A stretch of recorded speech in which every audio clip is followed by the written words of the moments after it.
Bonjour à tous, bienvenue dans votre émission 6 minutes chrono, le rendez-vous quotidien de la rédaction de Lyon Capitale. Aujourd'hui, on va parler du périmètre UNESCO, une inscription extraordinaire pour le centre historique de Lyon et dont les Lyonnais peuvent être fiers. Nous allons fêter ce mois de décembre les 25 ans de l'inscription du centre-ville de Lyon sur la liste UNESCO. Pour en parler, nous recevons Delphine Godefroy, qui est guide conférencière. Bonjour Delphine Godefroy. Bonjour. Merci d'être venue sur notre plateau. On va rentrer dans le vif du sujet. Qu'est-ce que ça représente d'être inscrit sur les listes UNESCO ?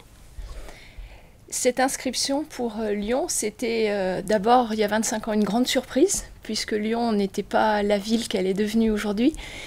Être inscrit à l'UNESCO, c'est à la fois un grand honneur, mais aussi des devoirs au niveau de la protection, de la restauration et de la médiation de ce que c'est que l'UNESCO et les valeurs de l'UNESCO. Alors, on en parlait un petit peu avant l'émission, et il y a aussi la question de la VUE, de la valeur universelle exceptionnelle. Vous pouvez nous en toucher un petit mot ?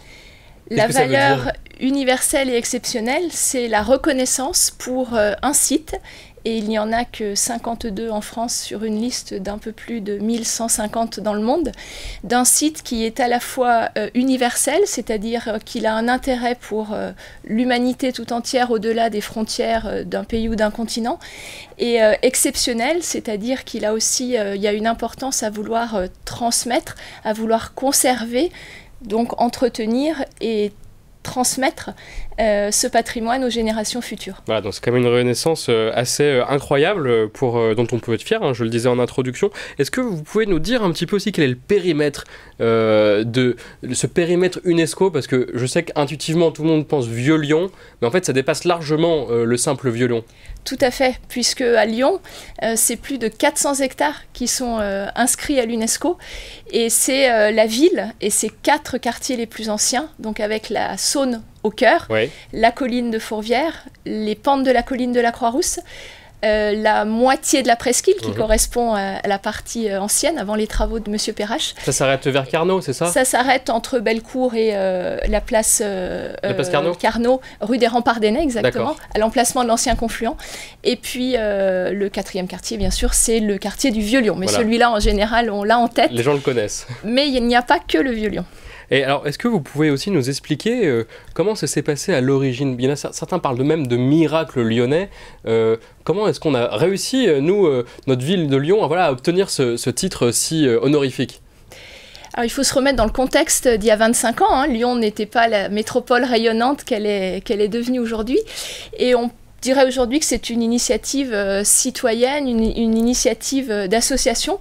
La Renaissance du Vieux-Lyon, qui a déjà sauvé le Vieux-Lyon, qui a fait beaucoup pour le Vieux-Lyon dans les années 60, avec Patrimoine Rhône-Alpin, qui fédère toutes les associations patrimoniales d'Auvergne-Rhône-Alpes aujourd'hui, qui ont proposé à la municipalité de Lyon, en 1995, donc c'était la municipalité de Raymond-Barre, de faire le dossier pour, au départ, on est parti du Vieux-Lyon, mais très rapidement, en fait, les spécialistes se sont rendus compte qu'il fallait élargir parce que pour être inscrit sur cette liste, il faut avoir cette valeur universelle exceptionnelle. Et donc, le Vieux-Lyon ne suffisait pas à lui-même ? Le Vieux-Lyon ne suffisait pas en lui-même. Il est exceptionnel, mais il n'est pas exceptionnel au niveau mondial. Si on compare avec le patrimoine Renaissance en Italie, par exemple, ça ne méritait pas cette inscription à lui tout seul. Mais il a toute sa place dans l'inscription de ce site historique, comme on l'appelle à Lyon, puisque ça correspond grosso modo à la ville de l'an 1000 jusqu'à la fin du XVIIIe siècle. Voilà, donc c'est la mairie, je crois, on le disait avant l'émission, qui a porté au niveau de l'État, parce que c'est que l'État qui peut postuler pour un site UNESCO. Tout à fait, c'est-à-dire que l'UNESCO, c'est une institution internationale qui s'occupe, qui a comme interlocuteur les États. Donc il faut bien sûr l'engagement de la collectivité, et ça demande un engagement fort. Pour Lyon, ça n'a pris que 3 ans. Aujourd'hui, les dossiers sont un peu plus complexes. Mais il faut bien sûr derrière un soutien de l'État. Et d'ailleurs, la demande officielle est toujours faite par l'État dans lequel se trouve le site. Alors voilà, donc c'est quand même quelque chose d'extraordinaire. Il faut le préciser, l'initiative est partie de citoyens avant d'être reprise par les élus, mais c'est aussi ça qui fait un peu le sel de cette candidature. Aujourd'hui, on fête les 25 ans.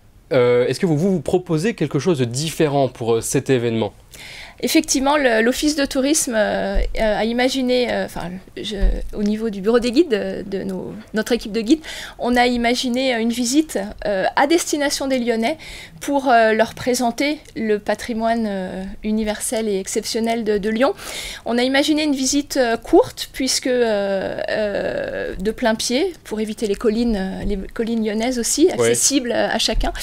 Et l'idée, c'était de faire redécouvrir aux Lyonnais un endroit où on va toujours, peut-être pour faire ses courses, pour aller au restaurant, mais pas forcément pour regarder le patrimoine. Et donc cette visite des 25 ans, elle est sur la presqu'île de la Saône-au-Rhône, en racontant une ville qui a une histoire qu'on connaît peut-être moins sur l'imprimerie, sur l'histoire du consulat lyonnais, autour bien sûr des grandes thématiques qui ont été reconnues par l'UNESCO, qui sont le commerce, qui sont la situation de confluence et cette ville qui a eu des influences du nord et du sud à toutes les époques, à travers ces deux grands cours d'eau.